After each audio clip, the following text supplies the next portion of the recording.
وأعتدنا للكافرين عذابا مهينا والذين آمنوا بالله ورسله ولم يفرقوا بين أحد منهم أولئك سوف يؤتيهم أجورهم وكان الله غفورا رحيما আজকে ষষ্ঠ পারা তেলাওয়াত হয়েছে 6 নম্বর পারা। এই 6 নম্বর পারার মধ্যে প্রথম কিছু অংশ প্রায় আড়াই পাতা সূরা নিসা, এরপরে শুরু হয়েছে সূরা মাইদা। সূরা মাইদার মধ্যে 120টি আয়াত রয়েছে। তার মধ্যে এই 6 পারার মধ্যে সূরা মাইদা যেখানে গিয়ে 6 পারা শেষ হয়েছে সেটা হলো মানে 6 পারা 82টা আয়াত। আজকে নামাজের মধ্যে সূরা মাইদার কয়টা আয়াত তেলাওয়াত হয়েছে? 82টা আয়াত। আমরা আপনাদেরকে সূরা মাইদার 82টা আয়াত সংক্ষিপ্ত আকারে তুলে ধরবো ইনশাআল্লাহ। আর সূরা নিসার আয়াত 148 থেকে 176 পর্যন্ত এই আয়াতগুলো তেলাওয়াত হয়েছে। তো সূরা নিসার একদম শেষের দিকে যে আলাপটা এসেছে, প্রথম আলাপটা শুরু হয়েছে লা ইউহিব্বুল্লাহুল জাহরা বিসসুই মিনাল কাওলি ইল্লা মান যুলিম। এখানে আল্লাহ পাক মানবিক সম্পর্কের, সামাজিক সম্পর্কের একটা গুরুত্বপূর্ণ অধিকারের বিষয়ে আলাপ করেছেন যে কেউ যদি তোমাকে আক্রমণ করে, কেউ যদি তোমাকে আঘাত করে, আঘাত বলতে শারীরিক আঘাত না, তোমাকে কথা দিয়ে আচরণগতভাবে যদি তোমার বিরুদ্ধাচারণ করে, তাহলে তুমি সেটার প্রতিবাদ করতে পারবে চিৎকার করে, এটা তোমার অধিকার রয়েছে। তো অনেকে আবার এখান থেকে মিছিল প্রমাণ করে, না রে তাকবীর উড়িয়ে দাও জালিয়াত, এটা প্রমাণ করে আবার যে মিছিল করা কি লা ইউহিব্বুল্লাহুল জাহরা বিসসুই মিনাল কাওলি ইল্লা মান যুলিম। যারা মজলুম হবে তার চিৎকার দিয়ে কি করতে পারবে? তাকে প্রতিবাদ করতে পারবে এটার। আচ্ছা, তো মিছিল মিটিং এগুলো অভ্যাস হয়ে গেল সমস্যা। আমাদের মূল কাজ হচ্ছে দাওয়া। মূল কাজ কি? দাওয়া, আমর বিল মারুফ, নেহি আল মুনকার, হ্যাঁ, জিহাদ, হিজরত, আস-সামউ ওয়াত তাআহ, আল জামাআহ, এগুলো হচ্ছে ইসলামের পরিভাষা। আর ওটা বাতিলের বিরুদ্ধে মাঝে মাঝে একটু কি দিতে হয়? হুঙ্কার দিতে হয়। যাই হোক, আব্দুল মজিদ জিন্দানি ইয়ামানের একজন বড় আলেম, আব্দুল মজিদ আজ-জিন্দানি অনেক বড় কোরআনের এজাজের বড় বিশেষজ্ঞ ছিলেন। উনি মূলত এই রাজপথের কিছু প্রতিবাদকে এটা দিয়ে প্রমাণ করেছিলেন। যাই হোক, এটা ওনার ব্যক্তিগত মতামত। এখানে আয়াতের মধ্যে মোটামুটি যেটা বলা হয়েছে যে কোনো মানুষ যখন তার অধিকার বঞ্চিত হবে, তার উপর যখন অন্যায় করা হবে, সে কি করতে, মুখে তীব্র ভাষায় তার কি করতে পারবে? প্রতিবাদ করতে পারবে।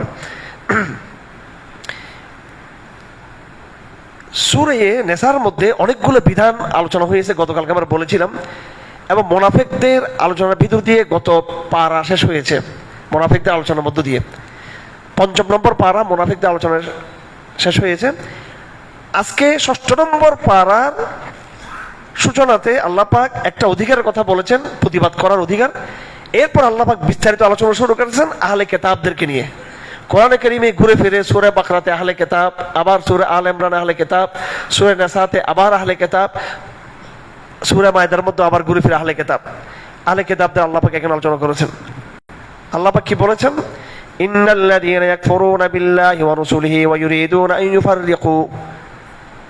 আমি আপনাদেরকে আগেই বলে যে কোরআনিক প্যাটার্নটা ধরতে হবে, কোরআনের ভাষাটা বুঝতে হবে আমাদের। কোরআনের নিজস্ব কতগুলো ভাষা আছে। তাফরিক, এটা কোরআনের ভাষা। ইসলামের ব্যাপারে আল্লাহ পাক বলছে ওয়াতাসিমু বিহাবলিল্লাহি জামিআন ওয়া লা তাফাররাকু। ইসলাম হচ্ছে ঐক্যের প্রতীক, ইসলাম সমন্বয়ের প্রতীক। ইসলামকে বলা হয় ঐক্যের ধর্ম, সমন্বয়ের ধর্ম, এটা অসাম্প্রদায়িক ধর্ম। আর কোরআনে বারবার একটা শব্দ উচ্চারণ হয়েছে তাফরিক। তাফরিক খণ্ডিত করা, বিখণ্ডিত করা, দ্বিখণ্ডিত করা, আলাদা করা, আলাদা করা, ভাগ ভাগ করে দেওয়া, এটা কোরআনের মৌলিক শব্দ। আফসোসের বিষয়, আমাদের যেই নলেজ, আমাদের যে এলমের যে চর্চা, আমরা মাদ্রাসায় বলি আর আধুনিক কলেজ বিশ্ববিদ্যালয়ে বলি, আমাদের যে নলেজের চর্চা, এই নলেজের চর্চার মধ্যে মধ্যে কোরআনিক টার্মগুলোকে যথাযথ সম্মান দিয়ে আমাদের সামনে আনা হয় না। হ্যাঁ, কোরআনে কারিমে এই শব্দটা বারবার আসছে, লা নুফাররিকু, হ্যাঁ ইউফাররিকু, তাফরিক, নুফাররিক, এই শব্দটা আসছে বারবার। এই আলোচনা আমি আগেও করেছিলাম। এটা ইন্টারফেথের আলোচনা, ইন্টার রিলিজন, আন্তধর্মীয় আলাপের মধ্যে আমাকে ইসলামের শ্রেষ্ঠত্ব প্রমাণ করার জন্য প্রতিপক্ষের কাফেরদের বিরুদ্ধে আমাকে শক্তিশালী কিছু যুক্তি আমাকে পেশ করতে হবে। এটা interfaith debate, inter religion debate যখন আমরা করব, তখন আমাকে কোরআনিক টার্ম নিয়ে আমাকে কথা বলতে হবে যে দেখো তোমরা তাফরিক করেছো। কি তাফরিক কেউ বলতে পারবেন আপনাদের মধ্যে কেউ? তারা কি দ্বিখণ্ডিত করেছে, কি খণ্ডিত করে দিয়েছে, তারা কি ভাগ করেছে? তারা বলেছে নুমিনু বিবাদিন ওয়া নাকফুরু বিবাদ, আমরা ঈসাকে মানবো, মুসাকে মানবো না। ঈসাকে মানবো, মুহাম্মদ সাল্লাল্লাহু আলাইহি ওয়াসাল্লামকে মানবো না। আমরা মুসাকে মানবো, ঈসাকে মানবো না, মুহাম্মদ সাল্লাল্লাহু আলাইহি ওয়াসাল্লামকে মানবো না। খ্রিস্টানরা নবী মুসাকে মানে, কিন্তু ঈসা আলাইহিস সালামকে মানে না, নবী মুহাম্মদ সাল্লাল্লাহু আলাইহি ওয়াসাল্লামকে মানে না। আর এটা ইহুদিরা। আর খ্রিস্টানরা নবী ঈসাকে মানে, আবার নবী মুসা বা আমাদের শেষ নবীকে তারা মানেই না। তারা এইভাবে আল্লাহর আনিত যে বিধান, ইসলাম যে ঐক্যের প্রতীক, বারবার এই কথাগুলো উচ্চারিত হয়েছে। ইসলাম হচ্ছে মিল্লাতে ইব্রাহিম, ইসলাম হচ্ছে তৌহিদ, ইসলাম হচ্ছে ইউনিভার্সাল একটা শব্দ, যেটা কোনো দেশ, কোনো ভূখণ্ড, কোনো ব্যক্তি, কোনো সময়ের সাথে এটা কি সীমাবদ্ধ না। ইসলাম মানবতার পুরো যুগ পুরো মানবতার পুরো হিস্ট্রি যুগে জুড়ে ইসলাম ছিল। এটা কোনো ব্যক্তি কেন্দ্রিক বা জায়গা কেন্দ্রিক ছিল না। এটা ইউনিভার্সাল একটা ধর্ম, অসাম্প্রদায়িক একটা শব্দ এটা। তো এই ইহুদি খ্রিস্টানরাই তাফরিক করে দিয়েছে, ইসলামকে তারা খণ্ডিত করে দিয়েছে। আর তারও আগে হিন্দুরা, বৌদ্ধরাও কিন্তু কি করে দিয়েছে, এরকম ভাবে মানব জাতিকে ধর্মের নামে তার বিভক্ত করে দিয়েছে। ইসলাম কখনো বিভক্তির ডাক দেয় নাই। ইসলাম কি বলছে যে তোমরা মোহাম্মদের পূজা করো, সাল্লাল্লাহু আলাইহি ওয়াসাল্লাম আমাদের নবী মোহাম্মদের পূজা করতে বলছে? কখনো বলে নেই। বলেছেন নবী মুহাম্মদ সাল্লাল্লাহু আলাইহি ওয়াসাল্লামকে বলতে বলেছেন আনা আউয়ালুল মুসলিমিন, আমি প্রথম মুসলিম, আমিও তোমাদের মতো একজন আত্মসমর্পণকারী একজন আল্লাহর বান্দা আমি। তো আমাদের নবী মুহাম্মদ সাল্লাল্লাহু আলাইহি ওয়াসাল্লাম কিসের দাওয়াত দিয়েছেন? ওই দাওয়াত দিয়েছেন যেটা হাজার বছর সমস্ত নবীরা দিয়েছেন। তাহলে আপনারা ইন্টারফেথ ডিবেটের মধ্যে, ইন্টার রিলিজিয়ন ডিবেটের মধ্যে, আন্তধর্মীয় আলাপের মধ্যে যখন আপনারা কাফেরদেরকে, অমুসলিমদেরকে দাওয়াত দিবেন, এই সব জমা থাকতে হবে এটা আমাদের অভিযোগ তাদের বিরুদ্ধে, এটা আমাদের আপত্তি তাদের বিরুদ্ধে, এটা আমাদের যুক্তি তাদের এগেনস্টে। সেটা হচ্ছে কি আত-তাফরিক। এটা কি আত-তাফরিক? তারা তাফরিক করেছে। কিভাবে তাফরিক করেছে বুঝে আসছো তো? তাহলে একমাত্র ঐক্যের ধর্ম হচ্ছে কোনটা? ইসলাম। তো লাগাতার ধারাবাহিক এই আলোচনাগুলো হয়েছে সূরা মায়দার মধ্যে। এখানে তাদের কয়েকটা ত্রুটি আল্লাহ পাক বলেছেন, ফাবিমা নাকদিহিম মিথাকাহুম, তারা ওয়াদা ভঙ্গ করেছেন, ওয়া ক্বালিহিম ইন্না কাতালাল মাসীহ, এবং তারা দাবি করে বলে তারা মাসীহকে তারা হত্যা করেছে। মাসীহকে হত্যা করতে পারেনি। আল্লাহ পাক বলেন বাল রাফাহুল্লাহু ইলাইহি, হযরত ঈসা আলাইহিস সালামকে আল্লাহ পাক কোথায় নিয়ে গেছেন? উঠে নিয়েছেন উপরে। কেমন? উনি এখনো কিন্তু আছেন, কিন্তু ওনার উপরে ওই টাইমিংটা কিন্তু আরোপ হবে না। উনি এই জগতের বাইরেও কিন্তু একটা অদৃশ্য জগৎ আছে। এই জগৎ কখনো বিজ্ঞান কি করতে পারবে না, আবিষ্কার করতে পারবে না কখনো। আচ্ছা,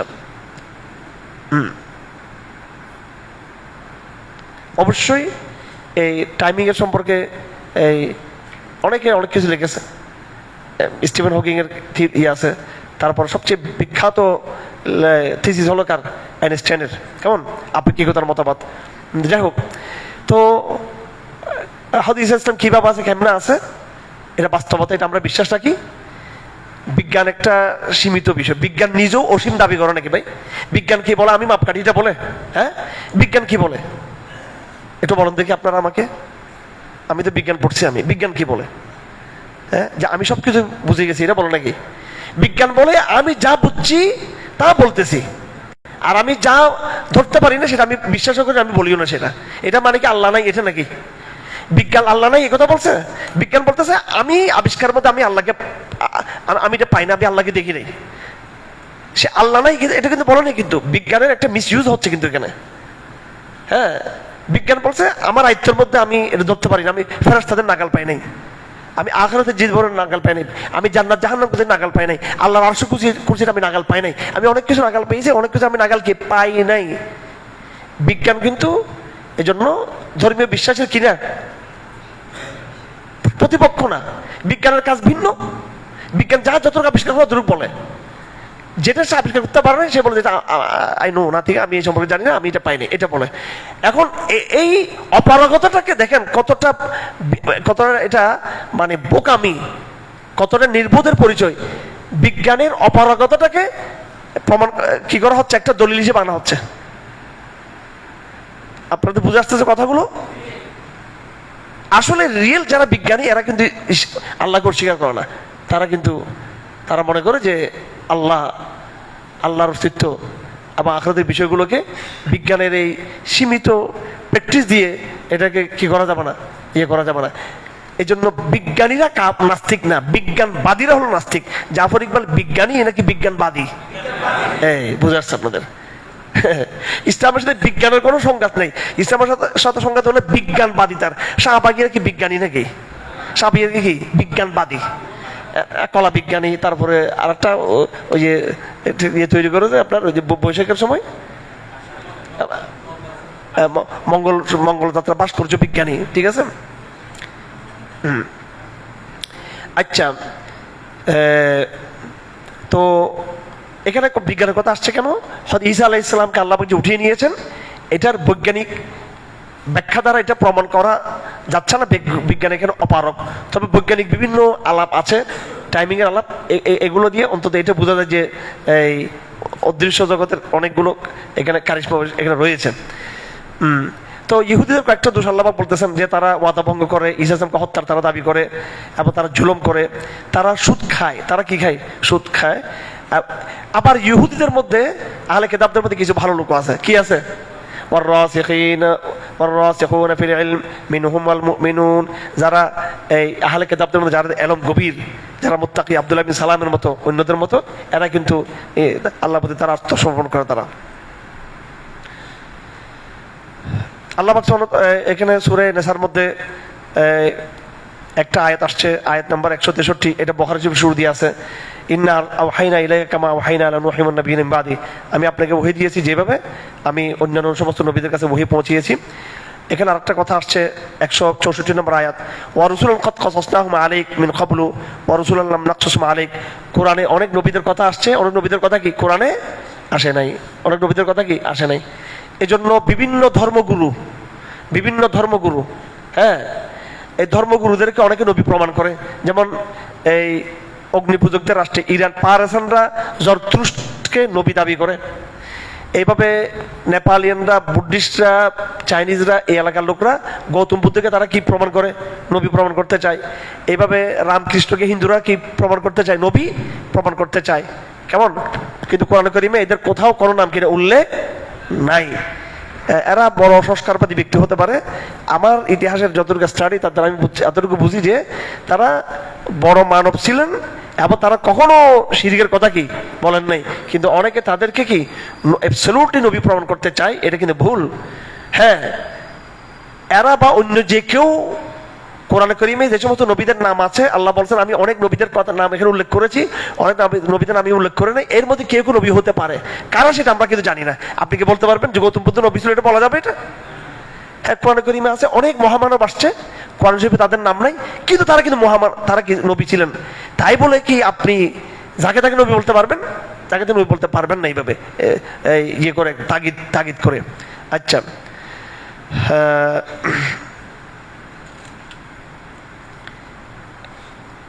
আহলে কিতাবদের আলোচনা দিয়ে মোটামুটি সূরা নিসার কথা শেষ হচ্ছে।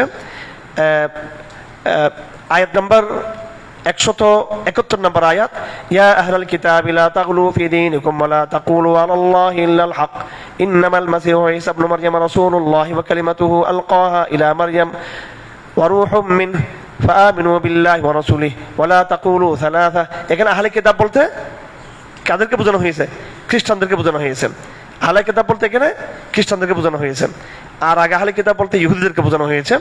তো আহলে কিতাবদেরকে বলা হচ্ছে, এই আয়াতটা রিপিট হয়েছে এই সূরা নিসার 171 নম্বর আয়াত, আবার সূরা মায়েদার 77 নম্বর আয়াত, একই শব্দ, ইয়া আহলে কিতাব লা তাগলু ফি দীনিকুম, তোমরা দ্বীনের ক্ষেত্রে তোমরা বাড়াবাড়ি করিও না। শেষের দিকে এসে এখানে হযরত ঈসা সম্পর্কে এখানে আল্লাহ পাক বেশ কিছু এখানে আলোচনা করেছেন। তারপরে সূরা নিসা শেষ হয়েছে কালালা। কালালা হলো যার কি নাই, উপরে মা বাবা নাই, নিচে তার ডাইরেক্ট সন্ততি নাই।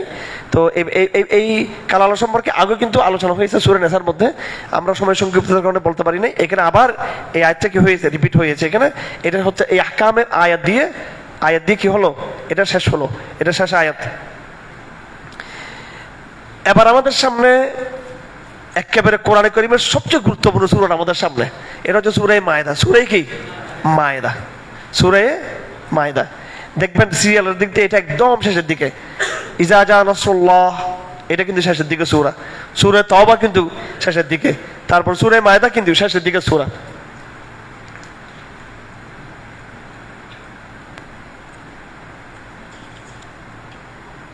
আচ্ছা, তো সূরা মায়েদা খুব গুরুত্বপূর্ণ, কারণ সূরা মায়েদার মধ্যে একদম ইসলামের চূড়ান্ত সাংবিধানিক আহকামগুলো কি হয়েছে, বর্ণনা হয়েছে। ইতিমধ্যে আমরা 3টা সূরা শেষ করলাম। 1 নম্বরে সূরা বাকারা শেষ করেছি, তারপরে সূরা আলে ইমরান, তারপরে সূরা নিসা। এর মধ্যে সূরা বাকারার মধ্যে আহকাম বেশি ছিল, এবং তারপরে আরো কিছু আহকাম ছিল সূরা নেসার মধ্যে। সূরা বাকারা এবং সূরা নেসার মধ্যে কি বেশি, আহকাম বেশি। তার মধ্যে আহকাম বেশি কোথায়, সূরা বাকারার মধ্যে। সূরা মায়েদার মধ্যে আহকাম, সূরা মায়েদার মধ্যে কি আছে, আহকাম। সূরা মায়েদার মধ্যে যে আহকাম আছে তার চেয়ে বেশি আহকাম কোথায় গিয়েছে, সূরা বাকারার মধ্যে গিয়েছে। কোরআনকে আমরা সংক্ষিপ্ত এই রমজানের 1 মাস ব্যাপী তাফসিরে পুরো কোরআনের পুঙ্খানুপুঙ্খের ব্যাখ্যা দিতে পারবো না। আমরা আপনাকে বলতে পারবো যে চট্টগ্রাম শহরে যে জিলাপি পাহাড় আছে এখানে, হ্যাঁ আমাদের পিছনে পাহাড় আছে, এখানে আমাদের নিজস্ব যে পাহাড়ের উপর উঠলে, হ্যাঁ চিরাং শহর সবচেয়ে উঁচু পাহাড়টা কিন্তু আলহামদুলিল্লাহ এখানে আমাদের। হ্যাঁ ওটা আপনি পুরো চিরাং শহর দেখবেন একবার, পুরো ওদিকে সাগর দেখবেন, ওদিকে আপনার বান্দরবন সব দেখা যাবে এখানে।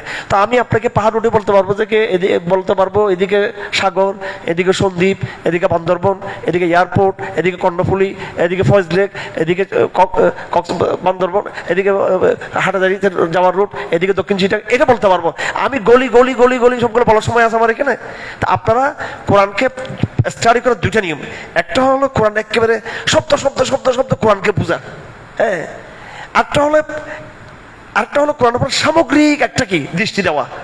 কোনটা আগে করতে হবে, সামগ্রিক দৃষ্টি আগে দিতে হবে। এরপর আপনার এখানে যাওয়ার পর শব্দ শব্দ শব্দ কোরআন দেখে নেবেন। আমাদের এখন যেটা হয় গতানুগতিক কোরআনের ট্র্যাডিশনাল তাফসীরের মধ্যে আমরা একবারে শব্দ শব্দ শব্দ পিছিয়ে পড়ে যাই, শব্দ শব্দ শব্দ অলিতে গলিতে ঢুকতে গিয়ে পুরো শহর সম্পর্কে আমার কি নেই, ধারণা নাই। আর সেনাবাহিনী কি করে, কোন এলাকায় গেলে আগে ম্যাপ নেই, কি নেই, পুরো এলাকার একটা তারা কি করে সার্ভে করে, তারা যে এই পুরো এলাকার একটা ম্যাপ, ডান উত্তর দক্ষিণ পূর্ব পশ্চিম, এটা তারা ইয়ে করে। তো কোরআনের আমাদেরকে একটা ম্যাপের মতো, কোরআনকে ম্যাপের মতো হাজির থাকতে হবে, ঠিক আছে ভাই? আপনারা ভূগোল তো বুঝে না, ভূগোল কে কে পড়ছে এখানে, হ্যাঁ? ভূগোল ম্যাপ ভূগোল কারা কারা পড়ছেন এখানে, হ্যাঁ পড়ছেন অনেক। তুমি এত পারছেন কেন? আচ্ছা আচ্ছা, যাক, বসার সময় টেনশন করা যাবে না বেশি, খুব উৎফুল্লের সাথে বসে শুনতে হবে কথাগুলো। ম্যাপ মক্কা শরীফ কোন দিকে বলুন তো? এদিকে না? এটা তো নামাজ পড়ছে সেজন্য আর কি, নামাজ পড়ছে মক্কা শরীফ এদিকে। আচ্ছা বলুন তো, তুরস্কের লোকরা কোন দিকে নামাজ পড়ে? মরক্কো লোকরা কোন দিকে নামাজ পড়ে বলুন তো? হ্যাঁ, মরক্কো লোকরা কোন দিকে নামাজ পড়ে বলুন দেখি? আলজেরিয়ার লোকরা কোন দিকে নামাজ পড়ে? কাবার দিকে পড়ে। কোন দিকে, উত্তর দিকে না দক্ষিণ দিকে? আচ্ছা যাই হোক, ম্যাপ যেমন জানা থাকতে হবে আপনাকে, কোরআনটাকে ম্যাপের মতো কি থাকতে হবে, কোথায় কি আছে, কোথায় মুনাফিকদের আয়াত কোথায় কোথায় আছে, হ্যাঁ ইনফাকের আয়াত কোথায় কোথায় আছে, জিহাদের আয়াত কোথায় কোথায় আছে, মুত্তাকি সংক্রান্ত আলোচনা কোথায় কোথায় আছে, হ্যাঁ এইভাবে আহকামের আয়াত কোথায় কোথায় আছে, ইহুদি সম্পর্কে আলাপ কোথায় কোথায় আছে, খ্রিস্টান সম্পর্কে আলাপ কোথায় কোথায় আছে, এইভাবে একটা সামগ্রিক কি থাকতে হবে আপনাকে, জানা থাকতে হবে। যাই হোক, তো আমাদের সামনে এখন গুরুত্বপূর্ণ সূরা আছে, সেটা হলো সূরা কি, সূরা মায়েদা। বিসমিল্লাহির রহমানির রহিম। ইয়া আইয়ুহাল্লাযীনা আমানু আউফু বিল উকুদ উহিল্লাত লাকুম বাহিমাতুল আনামি ইল্লা মা ইউতলা আলাইকুম গায়রা মুহিল্লিস সাইদি ওয়া আনতুম হুরুম ইন্নাল্লাহ ইয়াহকুমু মা ইউরিদ। সূরা আল মায়েদার মধ্যে বড় জোরে আমি 2টো জিনিস পেয়েছি এখানে। একটা জিনিস হলো সূরা মায়েদার ওই আহকামগুলো যেগুলো একদম শেষের দিকে কি হয়েছে, নাযিল হয়েছে। এই জন্য সূরা মায়েদার আহকামের সাথে কোরআন কারীমের অন্য কোনো আহকামের যদি কি হয় সাংঘর্ষিক অবস্থা আমরা দেখি, তখন আমরা সূরা মায়েদার আহকামটাকে নাসাখ ধরবো এবং অন্য আয়াতগুলোকে আমরা কি ধরবো, মনসুখ ধরবো। সূরা আখিরু সূরাতিন, এটা শেষ সূরা যেটা নাযিল হয়েছে, এটার মাধ্যমে কোরআনে কারীমের অন্যান্য সূরার বিধানগুলো আমরা কি ধরবো? মনসুখ ধরবো। এই দিক থেকে সূরা আল মায়েদা আমাদের কাছে খুবই গুরুত্বপূর্ণ। এগুলো একদম ইসলামের শেষ বিধান এবং চূড়ান্ত বিধান। এগুলো হালাল হারাম সম্পর্কে কথা এসেছে সূরা নিসার মধ্যে এসছে, কিন্তু এখানে আরো ডিটেলস আসছে এখানে। হ্যাঁ, এভাবে আরো বিভিন্ন বিধানগুলো এখানে আছে। তো সূরা মায়েদার মধ্যে আল্লাহ পাক মুসলমানদেরকে খেতাব করে শুরু করেন, ইয়া আইয়ুহাল্লাযীনা আমানু আউফু বিল উকুদ। অর্থনৈতিক লেনদেনের ভিতর দিয়ে সূরা মায়েদার আলাপ শুরু হয়েছে। আমরা হেদায়া পড়াই ছাত্রদেরকে, আমি প্রায় 25 বছর তৃতীয় খণ্ড হেদায়ার, যেটা অর্থনীতি, কিতাবুল বুয়ু, যেখানে বেচা কিনা সংক্রান্ত অর্থনীতির আলাপ। এই অর্থনীতির আলাপের মধ্যে আউফু বিল উকুদ, কন্ট্রাক্ট, চুক্তি। এই যে আমরা ব্যবসা করি, আমরা ইজারা দিয়ে থাকি, আমরা শ্রমিকদেরকে নিয়োগ করি, আমরা মর্টগেজ দিয়ে থাকি, এই যে পুরো একটা বিশাল অর্থনৈতিক কার্যক্রম, এটাকে আল্লাহ বলেছেন তোমরা তোমাদের কন্ট্রাক্ট, তোমাদের চুক্তিকে পরিপূর্ণ করতে হবে। আল্লাহ পাক সুবহানাহু ওয়া তাআলা এখানে এই সূরাতুল আল মায়েদা কোনো ইবাদত দিয়ে তার আলোচনা শুরু করেন নাই, একটা অর্থনৈতিক বিধানের মধ্য দিয়ে এই সূরা শুরু হয়েছে, এই গুরুত্বপূর্ণ সূরাটি। ইয়া আইয়ুহাল্লাযীনা আমানু আউফু বিল উকুদ, হে ঈমানদাররা তোমাদের চুক্তিগুলো তোমরা পরিপূর্ণ করবা। যাদের সাথে তোমাদের চুক্তি আছে, অর্থনৈতিক চুক্তি, নানা রকমের চুক্তিগুলো আছে, এগুলো অবশ্যই তোমাকে কি করতে হবে? ওয়াদা পূরণ করতে হবে। তুমি এখানে প্রতারণা করতে পারবে না বেচা কেনার মধ্যে, রেহেনের মধ্যে, বন্ধকের মধ্যে, ইজারার ক্ষেত্রে, বিভিন্ন ক্ষেত্রে লেনদেনের মধ্যে তুমি 2 নম্বর করতে পারবে না এখানে। তো সেই চুক্তির ভিত্তিতে অনেক বিরাট ফেকা তৈরি হয়েছে। তারপর খাদ্যের কথা আসছে, এবং এহরাম অবস্থায় শিকার না করা, কাবা শরীফকে সম্মান করা, কোরবানির জন্তুকে সম্মান করা, কোরবানির জন্তুর যে রশি তাকে সম্মান করা। এবং আরেকটা কথা এখানে বলা হয়েছে, কেউ যদি তোমাদের উপর যদি বাড়াবাড়ি করে, তার বিপরীতে তোমরা তাদের বিরুদ্ধে তোমরা, কেউ তোমাদের উপর যদি অন্যায় করে থাকে, তোমরা সেই অন্যায়ের প্রতিকার করতে গিয়ে সীমা লঙ্ঘন করতে পারবে না। এবং আরেকটা মূলনীতি বলা হয়েছে যে মানুষ পরস্পর তোমরা সহযোগিতা করবা, তাআবুনু আলাল বিররি ওয়াত তাকওয়া, পরস্পর তোমাদের সহযোগিতার মানদণ্ড হবে তাকওয়ার ভিত্তিতে, সহযোগিতার মানদণ্ড অন্যায়ের ভিত্তিতে হবে না। এখন আমরা একজনকে একজন আমরা সাহায্য করি স্বার্থের ভিত্তিতে, ইন্টারেস্ট, আমার যেখানে স্বার্থ আছে এই জায়গায় সাহায্য করি। আল্লাহ বলছেন না, তাআবুনু আলাল বিররি ওয়াত তাকওয়া, তাকওয়ার ভিত্তিতে কি করবো? সাহায্য করে, পারস্পরিক সহযোগিতার মূলনীতি, এগুলো বড় গুরুত্বপূর্ণ। তারপরে একই আয়াতের মধ্যে, লম্বা এই আয়াতের মধ্যে 2 নম্বর আয়াতের মধ্যে 3 নম্বর আয়াতের মধ্যে খাদ্যবস্তু, ফুড কালচার, ইসলামের কোন কোন জিনিসগুলো হারাম এই সম্পর্কে বিস্তারিত আল্লাহ পাক এখানে বলেছেন। এবং এই শিরিকের কিছু খাবার, শিরিকের নামে যেগুলো জবাই করা হতো জন্তু, তারপরে ভাগ্যের যে তীর ইত্যাদি, শিরিকের বেশ কিছু জিনিসকে এখানে ইগনোর করা হয়েছে। এবং এই সূরা আল মায়েদার একটা সবচেয়ে বেশি গুরুত্বপূর্ণ যে আয়াত, এবং যে আয়াতটা সবচেয়ে পরে নাযিল হয়েছে কোরআন শরীফের, একজন ইহুদি বলেছিল, হে মুসলমানরা, কোরআন কারীমে একটা আয়াত আছে, ওই আয়াতটা যদি আমাদের ইহুদিদের কাছে যদি নাযিল হতো, তাহলে আমরা সেদিনকে ঈদ বানিয়ে ফেলতাম। হযরত উমর খাত্তাব বলেন, আমি জানি ওই আয়াতটা কি, সেটা নাযিল হয়েছে আরাফার ময়দানে, এবং কি জুমার দিন ছিল, সেদিন আরাফার দিন ছিল, ওই দিন এই আয়াতটা নাযিল হয়েছে। আল ইয়াউমা আকমালতু লাকুম দীনাকুম ওয়া আতমামতু আলাইকুম নি'মাতি ওয়া রাদিতু লাকুম ইসলাম দীনা। সুবহানাল্লাহ, এখানে ইসলাম যে একটা কমপ্লিট কোড অফ লাইফ, শুধু সেটা না, ইসলাম যে একটা মিশন হিসেবে বিজয় লাভ করেছে। এই আয়াতের কিছু মিস এক্সপ্লেনেশন আছে এখানে, ভুল কিছু ব্যাখ্যা এখানে আমরা ভুল ব্যাখ্যা বলতে সীমাবদ্ধ ব্যাখ্যা দেওয়া হয়। আল ইয়াউমা আকমালতু লাকুম দীনাকুম মানে শুধু আমরা মনে করি ইসলাম কমপ্লিট কোড অফ লাইফ, ইসলামের সমস্ত জীবন বিধান এখানে আছে, কিন্তু এটা শুধু অর্থ নয়। আরবি গ্রামার, আরবি সাহিত্যের মধ্যে একমাল বলা হয় কামুলা আমরুহু, আমার মিশনটা সম্পূর্ণ হয়েছে, আমি এখন যুদ্ধে জয়লাভ করেছি, আমার মিশনটা কমপ্লিট, আমি বিজয়ী হয়েছি। এই একমাল মানে পরিপূর্ণতার সাথে বিজয়ীর সম্পর্ক আছে। আবার খেয়াল করুন আপনারা, আল ইয়াউমা আকমালতু লাকুম, এটা আমরা দিন একবারে ট্র্যাডিশনালি আমরা শুনে আসছি কি, আল ইয়াউমা আকমালতু লাকুম মানে কি, আল ইয়াউমা আকমালতু লাকুম দীনাকুম মানে দিন, ইসলাম একটা পরিপূর্ণ ধর্ম। এখানে ব্যক্তি জীবন, পারিবারিক জীবন, সামাজিক জীবন, রাষ্ট্রীয় জীবন, আন্তর্জাতিক জীবন, আধ্যাত্মিক জীবন, সব আখিরাতের জীবন, দুনিয়ার জীবন, সব কিছু আছে। এটা যেমন আছে কথাটা একমালের মধ্যে, পাশাপাশি এখানে এটার মূল অর্থ হলো একমাল হলো, অর্থাৎ মিশনটা কি হয়েছে, মিশনটা পরিপূর্ণ, মিশনটা বিজয়ী হয়েছে। মিশন কি হয়েছে এখানে? বিজয়ী হয়েছে। আল ইয়াউমা আকমালতু লাকুম শব্দের মধ্যে যতটুকু এখানে ইসলামের পরিপূর্ণ সাংবিধানিক মেসেজ আছে, তার চেয়ে ইসলামের রাজনৈতিক মেসেজটা এখানে আক্ষরিকভাবে প্রমাণিত। আমরা আসলে আরবি সাহিত্য চর্চা নাই আমাদের, আরবি সাহিত্য চর্চা না থাকার কারণে আমাদের মুসিবত হয়ে গেছে, আমরা এগুলো বুঝতে চাই না অনেক সময়। আপনি যখন নাকি যুদ্ধ করতে করতে যখন নাকি আপনি পুরো অঞ্চলটা আপনার হাতে চলে আসবে, পুরো আপনি সব কিছু বিজয়ী হয়ে যাবে, তখন আপনি বলবেন এখন আমার বিষয়টা কি হয়েছে, আকমাল তো আমরি কামুল আমরি, আমার বিষয়টা কি হয়েছে, সম্পন্ন হয়ে যায়, আমার মিশন সম্পন্ন হয়ে যায়। আল-ইয়াউমা আকমালতু লাকুম দীনাকুম, আমি আজকে দিনকে বিজয় করার মিশনকে কি করলাম, সম্পন্ন করে দিলাম। সুতরাং এই মেসেজ কি শুধু খালি এটা কিন্তু শুধু শরীয়তের মেসেজ নাকি এটা রাজনৈতিক মেসেজ আছে এখানে?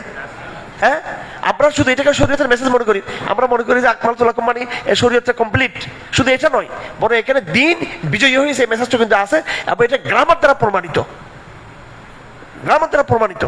যারা বড় বড় আব্দুল কাহির আল জুরজানির বক্তব্য দেখেন, জামাশের বক্তব্য দেখেন, মৌলিক যারা আছে আরবি দেখেন, এখানে এই বক্তব্যটা এখানে আছে। সুতরাং শুধু খালি ব্যাখ্যার ক্ষেত্রে গতানুগতিক ব্যাখ্যার উপর সীমাবদ্ধ থাকলে হবে না। এখানে ওয়ারাদিতু ওয়াতমামতু আলাইকুম নিআমাতি, নিয়ামতকে পরিপূর্ণ করেছে আল্লাহ পাক, দ্বীনের নিয়ামতকে। ওয়ারাদিতু লাকুমুল ইসলাম দীনা, আল্লাহ পাক আমাদের ব্যাপারে কোন দিনটা নিয়ে রাজি হয়েছেন আল্লাহ পাক। আল্লাহ বলেছেন রাদিতু বিল ইসলামি দীনা, আমরা বলি রাদিতু বিল্লাহি রাব্বা। আল্লাহ বলতেছেন রাদিতু লাকুমুল ইসলাম দীনা, আর আমরা কি বলবো তার উত্তরে, রাদিতু বিল্লাহি রাব্বা ওয়া বিল ইসলামি দীনা ওয়া মুহাম্মাদিন নাবিয়্যা। তারপরে এখানে খাদ্যের সম্পর্কে কথা আসছে, তয়্যিবাতকে হালাল করা হয়েছে। এটা তয়্যিবাত বলতে এটা বিপরীত হচ্ছে খবায়েস। খবায়েস গুলো কি, হাদিসের মধ্যে তার বিভিন্ন বর্ণনা আছে। খবায়েসের মধ্যে অনেক চতুষ্পদ জন্তু এবং বিভিন্ন পাখিদের মধ্যে যারা ছিঁড়ে ফেড়ে খায় সবকিছু এর মধ্যে অন্তর্ভুক্ত এখানে। তারপর বিয়ে শাদীর কথা আসছে এখানে, তোমাদের জন্য যারা পবিত্র মহিলা যারা নেককার তাদেরকে এবং তাদের খাবার, তারপরে মুমিনদের মধ্যে যারা মুহসানাত পবিত্র তাদেরকে বিয়ে করা জায়েজ আছে। আবার আহলে কিতাবদের মধ্যেও ইহুদি এবং খ্রিস্টান যারা মুত্তাকি, যারা পাপিষ্ট না, ওয়াল মুহসানাতু মিনাল্লাযিনা উতুল কিতাব, আহলে কিতাবদের মধ্যে যারা মুহসান হবে, যারা সচ্চরিত্রবান, তাদেরকে বিয়ে করা কি আছে, জায়েজ আছে। তো এখানে মুহসানাতের কিছু অর্থ আছে। একটা মুহসানাত গেছে যাদের স্বামী আছে এদের বিয়ে করা আবার জায়েজ নেই। এখানে মুহসানাত বলা হচ্ছে যারা পবিত্র। আচ্ছা, ওয়ালা মুত্তাখিদি আখদান, এখানে বলা হচ্ছে গোপনে কি করা যাবে না, প্রেম করা যাবে না, এটা আগেও গেছে। মেয়েদের ব্যাপারে বলা হয়েছে ওয়ালা মুত্তাখিজাতি আখদান, যারা কোন পুরুষের সাথে যারা গোপন প্রেম করবে না। আর আজকে ছেলেদেরকে বলা হচ্ছে যে সমস্ত ছেলেরা গোপনে কোনো মেয়ের সাথে কি করবে না, সম্পর্ক রাখবে না। আচ্ছা, তারপরে নামাজের বিধান আসছে এখানে, উজুর বিধান। উজুর কয় ফরজ, উজুর কয় ফরজ, এই ফরজ কোথায় আছে, কত নম্বর আয়াতের মধ্যে আছে, সূরা মায়দা কত নম্বর আয়াত, 6 নম্বর আয়াত। এখানে তাইমুমের কথা আছে এখানে আবার, ঠিক আছে। এই তাইমুর আয়াত নাযিল হয়েছে, তাইমুমের আয়াত আছে এখানে। আচ্ছা, তারপর আল্লাহ পাক সুবহানাহু ওয়া তাআলা মুমিনদের থেকে ওয়াদা নিয়েছেন, এই কথা এখানে আছে। আরেকটা গুরুত্বপূর্ণ আয়াত, 8 নম্বর আয়াত, ইয়া আইয়ুহাল্লাযীনা আমানু কুনু কাওয়ামিনা লিল্লাহি শুহাদা বিল কিসত। সাক্ষী, গতকালকেও সূরা নিসার মধ্যে গেছে, সাক্ষ্য যখন দিব, যখন পারস্পরিক সংঘাতের মধ্যে, লড়াইয়ের মধ্যে, যখন পারস্পরিক বিচারিক এর মধ্যে সাক্ষ্যের বিষয়টা, স্বজন প্রীতি চলবে না, কি চলবে না এখানে, স্বজন প্রীতি চলবে না, ইনসাফের মধ্যে থাকতে হবে। কি থাকতে হবে, ইনসাফের মধ্যে থাকতে হবে। এবং আল্লাহ পাক এই কথাটা প্রথম আয়াতে বলছেন, আবার 8 নম্বর আয়াতে রিপিট করে বলতেছেন, কোন কওম যদি তোমাদের উপর যদি অন্যায় করে থাকে তার বিপরীতে তোমরা বাড়াবাড়ি করবে না। ইদিলু, তোমাদেরকে আদল, আদল শব্দ কোরআনে বারবার আসছে, কি শব্দ, আদল। এই আদলটা কিন্তু আমরা করি না, কিন্তু আদলটা বারবার আসছে কোরআন শরীফে। এই জন্য কোরআনের মেসেজ আমাদের বুঝতে হবে। কোরআন শুধু আমাদেরকে বাহ্যিক সালাত আর যাকাতের কথা শুধু বলা নেই, সামাজিক জীবনের ইনসাফ, ন্যায় নীতি, হক যেটা সেদিকে যাওয়া। আমরা পারবো, আমার ভাই অন্যায় করলে তার বিরুদ্ধে দাঁড়াতে পারবো আমরা? আমার মা অন্যায় করলে, বাবা অন্যায় করলে, বোন অন্যায় করলে, বন্ধু অন্যায় করলে তার বিরুদ্ধে আমরা দাঁড়াতে পারবো তো আমরা?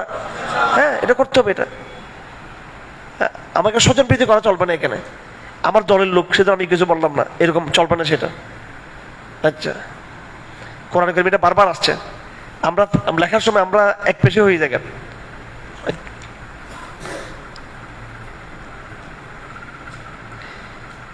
আয়াত নম্বর 10 থেকে শুরু করে এখানে আলোচনা শুরু হয়েছে আহলে কিতাবদের আলোচনা।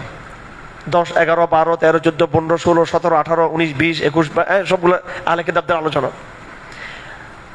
আহলে কিতাবরা ওয়াদা ভঙ্গ করেছে, এই আলোচনা আছে 12 নম্বর আয়াতের মধ্যে। ঠিক আছে, এই আহলে কিতাবের মধ্যে ইহুদির অন্তর্ভুক্ত এবং কারা অন্তর্ভুক্ত? খ্রিস্টানরা। আয়াত নাম্বার 12 নম্বর আয়াতের মধ্যে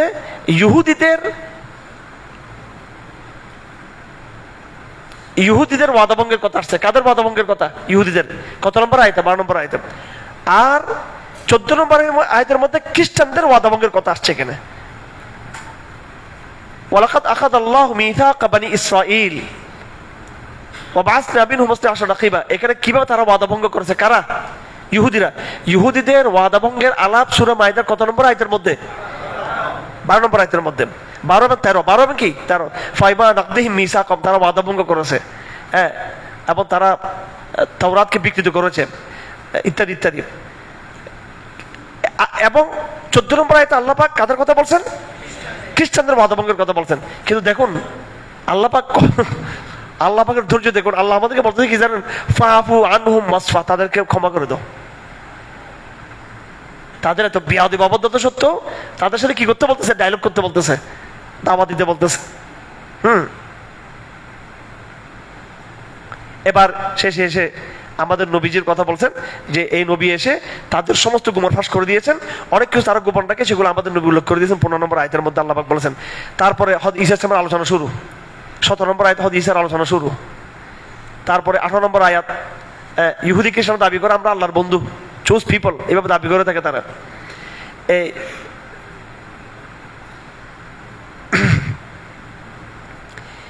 এবার আল্লাহ পাক মক্কার মুশরিকদেরকে বলতেছেন 19 নম্বর আয়াতের মধ্যে, সমস্ত নবীদের আগমন করেছে এই সিরিয়া অঞ্চলে, কোন অঞ্চলে? সিরিয়া অঞ্চলে। এই শেষ নবীর আগমন করেছে আর আরবের এখানে। তো আল্লাহ পাক শেষ নবীর কে ওখানে পাঠিয়েছেন কেন? এটা হচ্ছে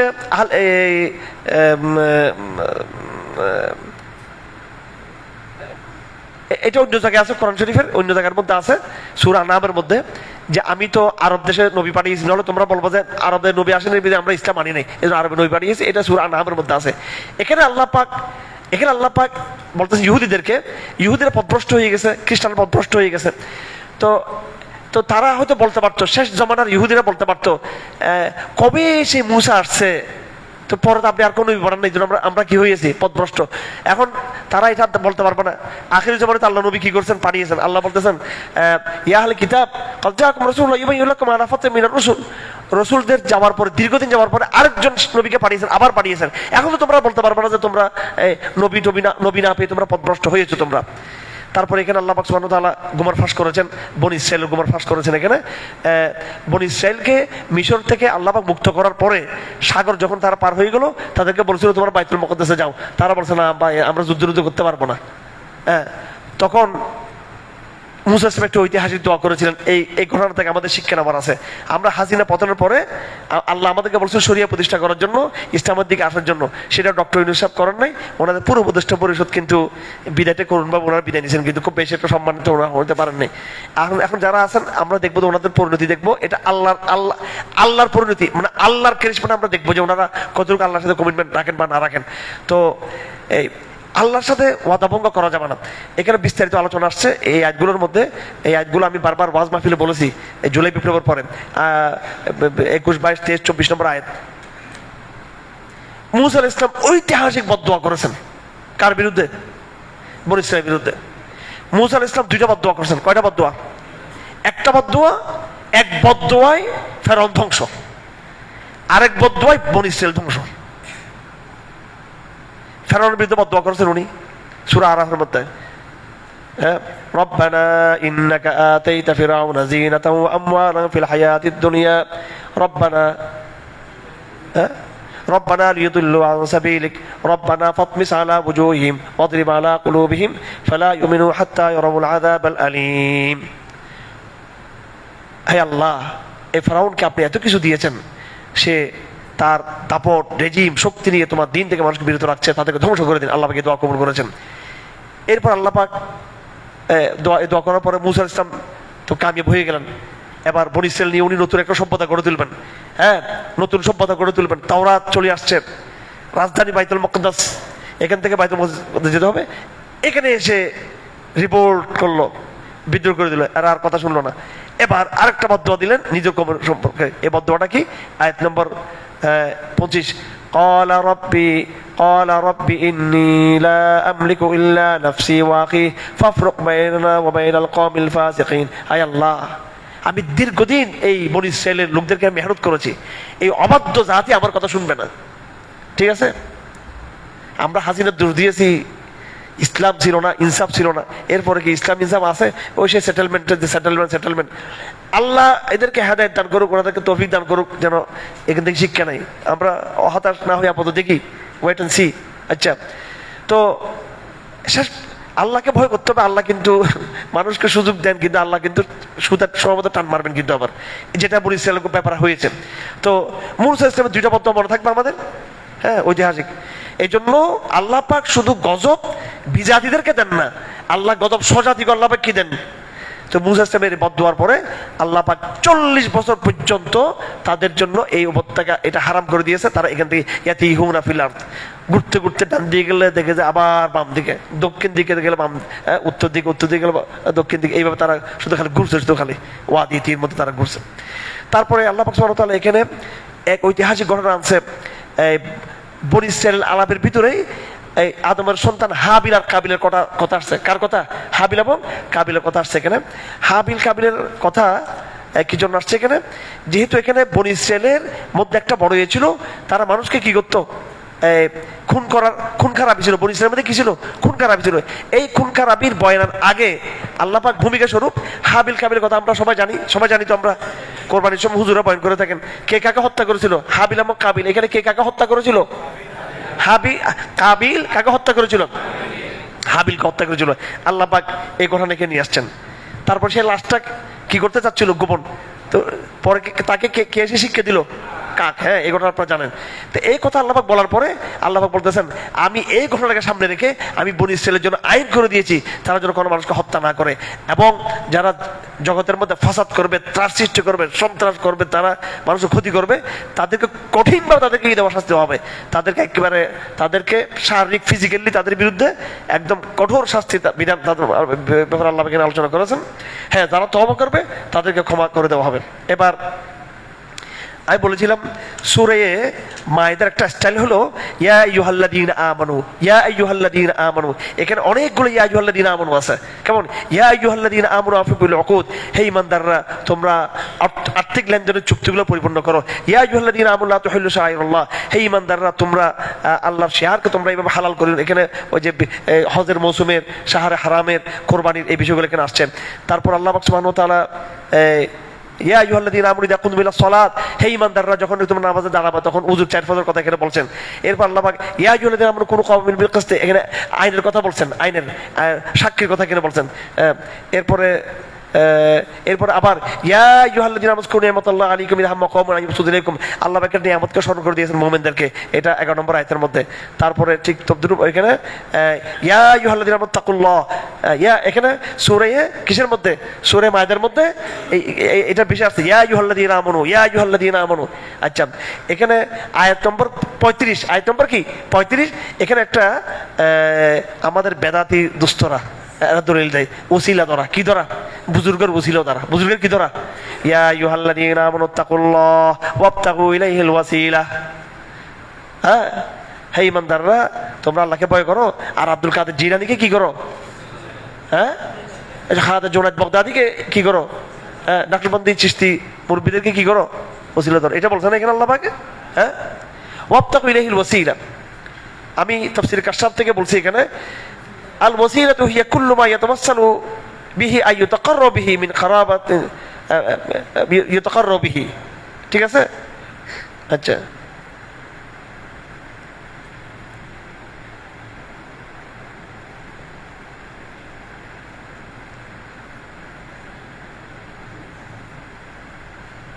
মিন কারাবাতিন, ঠিক আছে। ইয়াতাওয়াসসালু, এটা হচ্ছে নৈকট্যের ব্যাপারে আসছে, নৈকট্য। সুম্মা ইসতাকাররাত লিমা ইয়াতাওয়াসসালু ইলাল্লাহি তাআলা, ঠিক আছে। মিন ফাইলিত তাআত ওয়া তারকিল মাআসি, ওসিলা এটা যে কোনো নৈকট্যকে বোঝানো হয়। কি করা হয়? যে কোনো মাধ্যম। আত্মীয়তা একটা ওসিলা, আত্মীয়তা কি? এটা ওসিলা। বলেন আর দুনিয়া বিল ওয়াসাইল লা বিল ফাজাইল, মাধ্যম, মাধ্যম, তদবির, মাধ্যম ধরা। কিন্তু পরবর্তীতে ওসিলাটা আরবে এটা আল্লাহর সাথে কি হয়ে গেছে? এটা ওসিলা বলতে কোনটা বোঝা যায়? তাকাররুব, ইবাদত। এখানে আমরা আল্লাহর কাছে ওসিলা ধরবো কি? ইবাদত। তাওয়াসসুল বিল আমাল, তাওয়াসসুল বিল আমাল। এখান থেকে তাওয়াসসুল বিল রিজাল আছে কিনা এটা নিয়ে কথা আছে। তবে নবী সাল্লাল্লাহু আলাইহি ওয়াসাল্লামকে দিয়ে অবশ্যই কি করে তাওয়াসসুল করা যাবে, কিন্তু যারে তারে দিয়ে ওসিলা বানানো এটা কিন্তু নাই। তবে হাদিসের মধ্যে হযরত আব্বাস রাদিয়াল্লাহু হাদিস আছে যে তার ওসিলা দিয়ে কি করা হয়েছিল? দোয়া করা হয়েছিল। যেহেতু আহলে বাইত হিসেবে, আহলে বাইত এটা সীমিত জায়গার মধ্যে, কিন্তু সমস্ত ওলিদেরকে দিয়ে ওসিলা ধরা যে একটা ভ্রান্ত একটা ওই এই যে প্রচার আমাদের দেশে আছে, এটা কিন্তু এটা গলত, এটার সাথে মিল নেই। কোরআন কারীমে যে ওসিলা শব্দ আছে, ওসিলা আরো কয়েক জায়গার মধ্যে আছে শব্দ। এই ওসিলা মানে ইবাদত। বলেন ওসিলা মানে কি? ইবাদত। আচ্ছা, এরপরে কোরআন কারীমে ফৌজদারি বিধান আসছে। হ্যাঁ, ফৌজদারি বিধান, তো ফৌজদারি বিধান সূরা মায়েদার মধ্যে ফৌজদারি বিধান 33 নম্বর আয়াতের মধ্যে যারা ডাকাতি করবে, চুরি ডাকাতি এবং ত্রাস করবে, তাদের শাস্তির ব্যাপার আসছে। তারপর চোরের ব্যাপার আসছে, হাত কাটার কথা আসছে এখানে, ফৌজদারি বিধান। কেমন? এরপরে আবার 41 নম্বর আয়াত থেকে, 41 নম্বর আয়াত থেকে কি আবার আলোচনা শুরু হয়ে গেছে কার? আহলে কিতাবদের এবং মুনাফিকদের আলোচনা শুরু হয়ে গেছে। হ্যাঁ, আল্লাহ রাসূলকে বলা হচ্ছে তুমি এদের কথায় প্রিপারেশন হইও না। এবং যারা ইহুদি সাম্মাউ লিল কাযিব সাম্মাউ লিকওমিন আখিরিন, তারা অন্যের গুপ্তচর বৃদ্ধি করে। হ্যাঁ, ইহুদি অন্যের মুনাফিকরা অন্যদের পক্ষে তারা কাজ করে, মুনাফিকরা। আচ্ছা, সাম্মাউল কাযিব আক্কারুল লিসুহুত, তারা মিথ্যা কথা শুনে এবং তারা ঘুষ খায়। হ্যাঁ, অন্যায় তারা ইয়ে করে। তাদের বিভিন্ন চরিত্র এখানে আল্লাহ পাক ইয়ে করছেন। এরপরে আহলে কিতাবদের ব্যাপারে, আহলে কিতাবদের একটা বড় বিষয় এখানে আলোচনা আসছে। আহলে কিতাবদের বিভিন্ন চরিত্র আমাদের সামনে আসছে। এই আয়াত 43 নম্বর আয়াত থেকে শুরু করে প্রায় 50 নম্বর আয়াত। কেমন? কত নম্বরে? 43 থেকে 50, মানে 2 আয়াতের মধ্যে আহলে কিতাবদের একটা বড় চরিত্র, সেটা হলো আল্লাহর আইন না মানা। আল্লাহর আইন কি? আমার ভাইরা, পুরো জাতিকে উদ্দেশ্য করে বলতে চাই আমি, আমার লাইভ অনেক কথা শুনতেছেন। আল্লাহর আইন না মানা, আল্লাহর শরীয়ত না মানা, এটা ইহুদি এবং খ্রিস্টানদের অভ্যাস। এটা কাদের অভ্যাস? ইহুদি খ্রিস্টানদের অভ্যাস। এটা আল্লাহর জমিন আল্লাহর কি না মানা? আইন না মানা। এটা সূরা মায়েদার মধ্যে আল্লাহ পাক এক জায়গায় বলছেন ফাউলাইকা হুমুল কাফিরুন, আবার বলছেন ফাউলাইকা হুমুল জালিমুন, আবার বলছেন ফাউলাইকা হুমুল ফাসিকুন। আল্লাহ পাক ইহুদিদেরকে বলছেন তোরা কাফের, তোরা ফাসিক, তোরা কি জালেম। কি কারণে বলছেন? আইন। এটা হুকমুল্লাহ, আল্লাহর হুকুমকে না মানা, আল্লাহর হাকিমিয়তকে না মানা, আল্লাহর ফয়সালাকে না মানা, আল্লাহর সংবিধান না মানা, আল্লাহর শরিয়া না মানা। বড় সেনসিটিভ এই আয়াতগুলো আপনারা সবাই দেখে নেবেন, এগুলো সবাই দেখে নেবেন। উলামায়ে কেরাম বলছেন ওয়াবাল্লাহ বিহুকমি আনজালাল্লাহ ফাউলাইকা হুমুল কাফিরুন, যারা আল্লাহর হুকুম মতো ফয়সালা করবে না, বিচারিক ফয়সালা করবে না, সে কাফের হয়ে যাবে। কোন সময় যদি সেটাকে তুচ্ছ তাচ্ছিল্য করে, ইসলামী আইনকে কেউ তুচ্ছ তাচ্ছিল্য করে, সে কি হয়ে যাবে? কাফের হয়ে যাবে। হ্যাঁ, কেউ যদি জানে তুচ্ছ তাচ্ছিল্য করে না কিন্তু গাফেল, তখন সে কাফের হবে না, কিন্তু সে কি হবে? ফাসিক হয়ে যাবে সে। এই আলাপটা দেখুন, এই সূরা মায়েদার এই আলাপটা কত নম্বর আয়াত থেকে? আবার বলছি 43 থেকে 50 নম্বর আয়াতে এই যে আজকে মুসলিম বিশ্বের সরকারগুলো ইসলামী আইন মতো তারা যে রাষ্ট্র পরিচালনা করে না, এটা কাদের অভ্যাস? এটা ইহুদিদের এবং কাদের? খ্রিস্টানদের। কোথায় আছে এটা? সূরা মায়েদার মধ্যে আছে। হে আল্লাহ, আমাদের শাসক গোষ্ঠীকে এই সূরা মায়েদা বুঝার তৌফিক দান করায় আল্লাহ। এই রমজানের মাস কোরআনের মাস, এই রমজানের মাস কোরআনের মাস যদি আমরা এটা যদি না বুঝি, আর কখন আমরা বুঝবো? আমরা এগুলো ভালো করে মানুষকে তুলে ধরেন, যেহেতু মানুষের মধ্যে অজ্ঞতা আছে আমাদের সমাজে। এখানে শাসক গোষ্ঠী বলি, সুশীল বলি, আমলা বলি, ব্রুক্রেসি বলি, শিক্ষিত সমাজ বলি, আমাদের এরা অজ্ঞতা আসলে মূলত। এই জন্য ব্যাপকভাবে শরিয়া আলাপকে জোরদার করতে হবে আমাদেরকে। কি করতে হবে? জোরদার। শরিয়া এটা ফরজ, শরিয়া এটা ইমানের অঙ্গ। শরিয়া যদি কেউ যদি কি করে ইচ্ছাকৃত তুচ্ছ তাচ্ছিল্য করে, অস্বীকার করে, তার ঈমান থাকবে না। এই কথাগুলো আনতে হবে, জোরে আনতে হবে কিনা?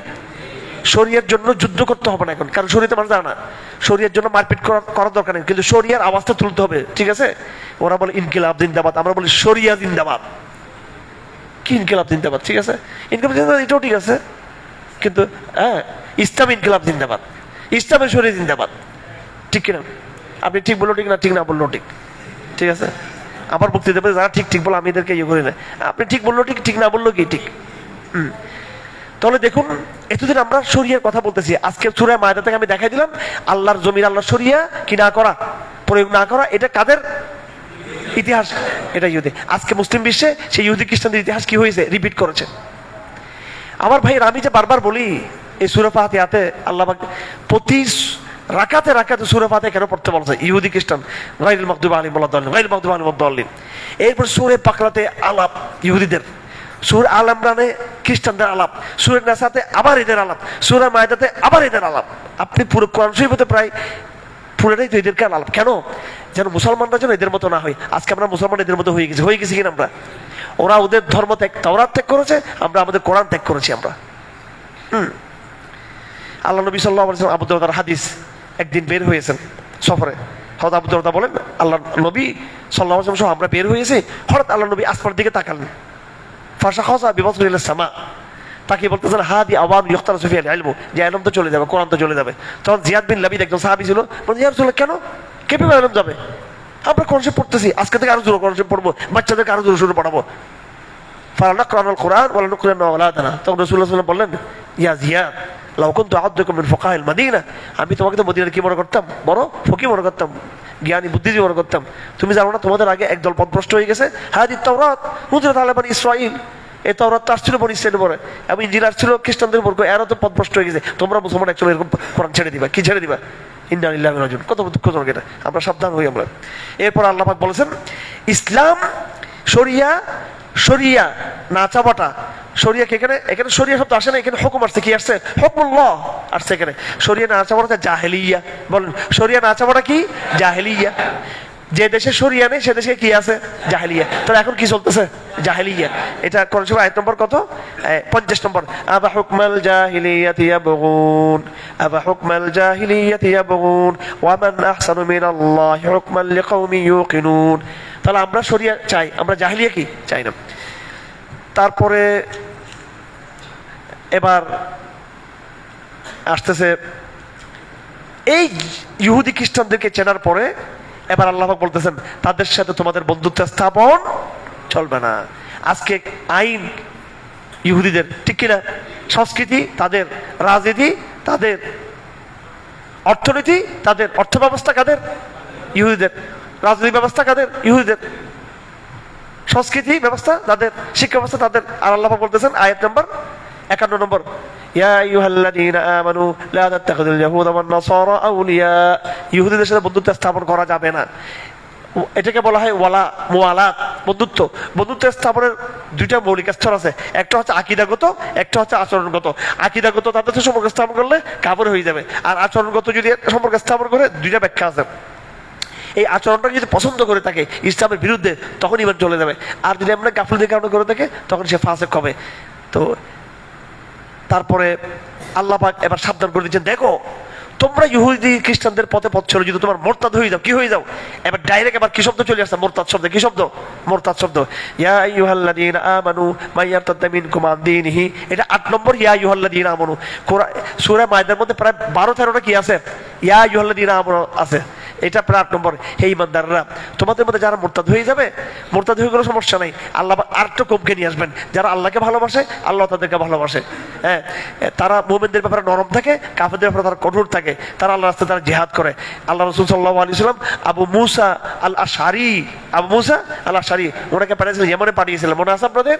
উনি বড় একজন আলেম সাহাবী ছিলেন। আবু মুসা আল আশআরী গায়ে হাত দিয়ে বলতেছেন তার কওম, তার কওম, তার কওম, তোমরা বেইমানি করলো, আবু মুসা আল আশআরীর কওম কিন্তু কি হবে? তারা ইসলামের পথে তারা থাকবে। কিন্তু আল্লাহ পাক আবার রিপিট করতেছেন, ইয়া আইয়ুহাল্লাযীনা আমানু লা তাত্তাখিযুল্লাযীনা ইত্তাখাযু দীনাকুম হুজওয়া, ওদেরকে তোমার বন্ধুরূপে তোমরা কি করবে না? গ্রহণ তোমরা করবে না। তারপর আল্লাহ পাক সুবহানাহু ওয়া তাআলা ইহুদিদের কথা নিয়ে আসছেন যে 60 নম্বর আয়াতের মধ্যে, যে তারা, তাদেরকে আল্লাহ পাক কি করে দিয়েছিলেন? চেহারা বিকৃত করে দিয়েছিলেন, শুকুর বানর বানিয়ে ফেলছিলেন তাদেরকে। কি বানিয়ে ফেলছিল তাদেরকে, হ্যাঁ শুকর বানিয়ে ফেলেছিল। তারপর তারা মুনাফিকি করে, তোমার সামনে আসলে বলে আমান না, কিন্তু তারা আসলে কিন্তু কি, তারা তাদের ভিতরে ঈমান নাই। এইভাবে আহলে কিতাবদের আলোচনা চলতেছে চলতেছে চলতেছে, একদম লম্বা আলোচনা। আহলে কিতাবদের আলোচনা দেখে নেবেন। এটা আহলে কিতাবদের আলোচনার ভিতর দিয়ে কি আমাদের এই 6 পারা শেষ হলো। কি শেষ হলো আমি আর বললাম না, সময় শেষ হয়ে গেছে প্রায়। এক পৃষ্ঠা প্রায় এই 64 থেকে শুরু করে একদম 82 আয়াত পর্যন্ত, সামনের দিকে আয়াত আসবে সব আহলে কিতাবদের সম্পর্কে। কাদের সম্পর্কে? আহলে কিতাব। মোটামুটি আজকের সূরা মায়েদার এই 82টা আয়াত আমি আপনাদের সামনে তুলে ধরলাম। এই 82টা আয়াতের মধ্যে অধিকাংশ আয়াত কাদের সম্পর্কে? আহলে কিতাবদের বিষয়ে এখানে আসছে, আর বেশ কিছু আয়াত আহকাম সম্পর্কে আসছে এখানে। শেষে যে কথাটা বলতেছে আল্লাহ পাক এখানে একটা পার্থক্য করছেন, সেটা হলো যে আহলে কিতাবদের মধ্যে সবাই কিন্তু একরকম না। যারা আহলে কিতাবদের মধ্যে, কাফেরদের মধ্যে যারা মুশরিক তারা তোমাদের বেশি শত্রু, আর আহলে কিতাবদের মধ্যে একদল আছে খ্রিস্টান, একদল আছে ইহুদি। ইহুদিরা তোমাদের বড় শত্রু, খ্রিস্টানরা তোমাদের থেকে তুলনামূলক একটু কিরে কম শত্রু। বাংলাদেশের রাজনীতি কিছু বুঝেন আপনারা? As a state America Bharat কিন্তু এত বেশি কিনা এগ্রেসিভ, হ্যাঁ মানে আমেরিকা ইউরোপ এত এগ্রেসিভ না। এদেরকে ইহুদিরা কি করে? উস্কানি মারে কাদের বিরুদ্ধে? মুসলমানদের বিরুদ্ধে। আর ভারতের অবস্থা হলো মুশরিক, এরা কিন্তু এগ্রেসিভ ঠিক আছে, কিন্তু বিভিন্ন বাস্তবতায় এরা কিন্তু কি একটা আপোষ করতে চায়, কিন্তু ওই ইহুদিরা আবার লাড়ি এদেরকে। ইহুদিরা বলে যে বাঙালি মুসলমান তো আমি তো বহুত দূরে, এটা তো বাংলাদেশ তো হচ্ছে গাজা, এটা তোর গাজা, এটা গাজা বানাইছে ইহুদিরা, এটা মুদিরে কি দেয়? পড়া দেয়, ঠিক আছে। মানে নটের গুরু হচ্ছে কে? এই মুসলমানদের সাথে খ্রিস্টানদের সম্পর্কের মূল হচ্ছে কারা? ইহুদিরা।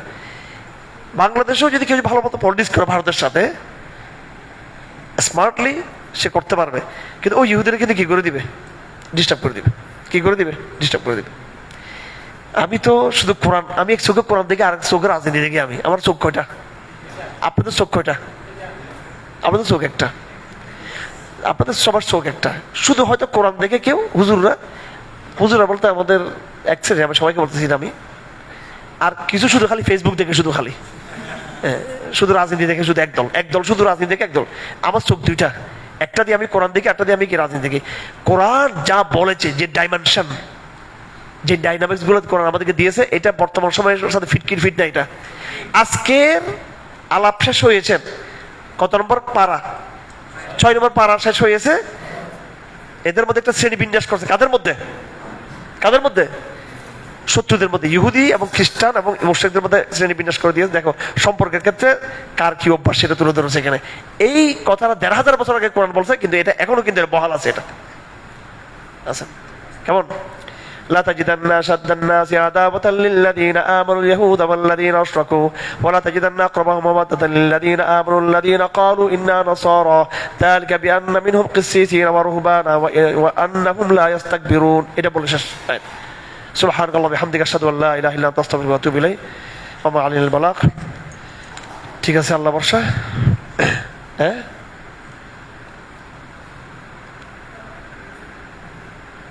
প্রশ্নোত্তর চলবে না এখন?